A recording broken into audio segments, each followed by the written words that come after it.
I see that recently you've often gone to Western countries to lecture. So what do you think of Buddhism in the West? Is there a big opportunity for development in this area?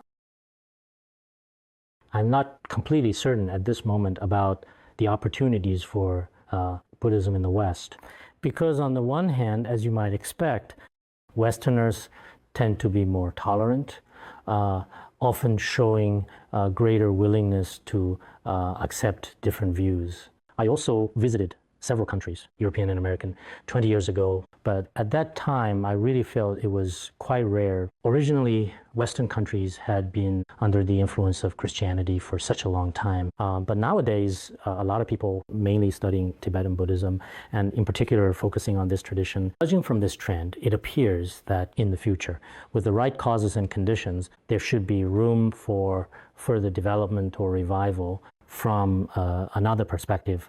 Because Buddhism in the West may perhaps focus more intently on certain rituals. It doesn't have, like in the Chinese tradition, as you might say, a systematic approach to study, contemplation, and practice.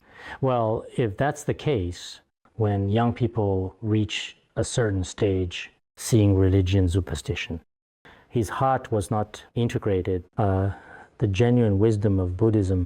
So even if, in terms of terminology, like religions, and more people sign up, but in reality, those truly versed in religious doctrine, not a lot. So regarding the future development trend of Buddhism in Europe and America, well, to be honest, I am not very confident about it either. On one hand, it seems there is some hope. But it is strange that they also welcome many great masters of Tibetan Buddhism from various regions, including those from Chinese Buddhism as well. But on the other hand, it is also true that especially some people in Europe and America have what could be called a superior intellectual culture, which is very difficult to change. They themselves believe that, including some professors I have recently interacted with, even when something clearly makes sense, but he just couldn't accept it.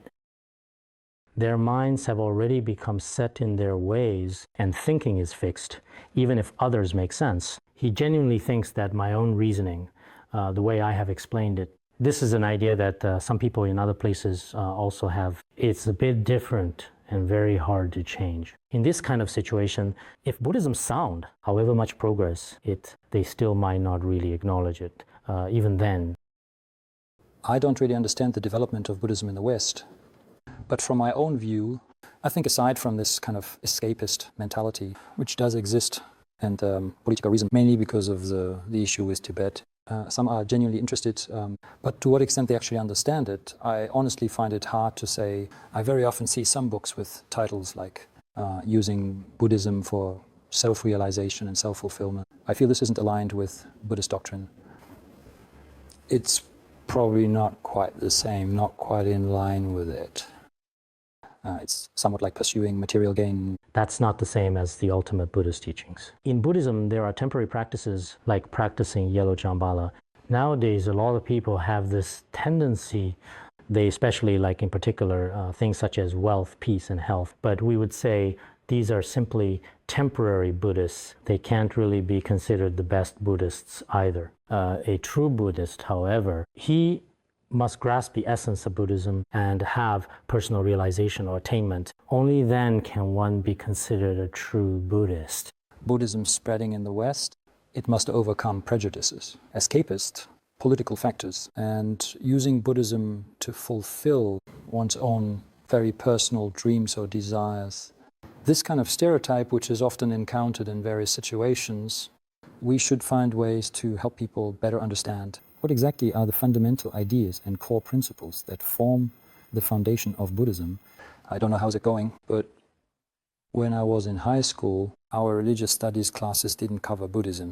They included, for example, Christianity and Islam, but Islam came up only about Christianity. At that time, religious education focused Christianity. I don't know what it's like now. From my children's high school, in religion classes, for the most part, they basically don't really talk about Buddhism at all. This might be an issue to address. Yes, of course.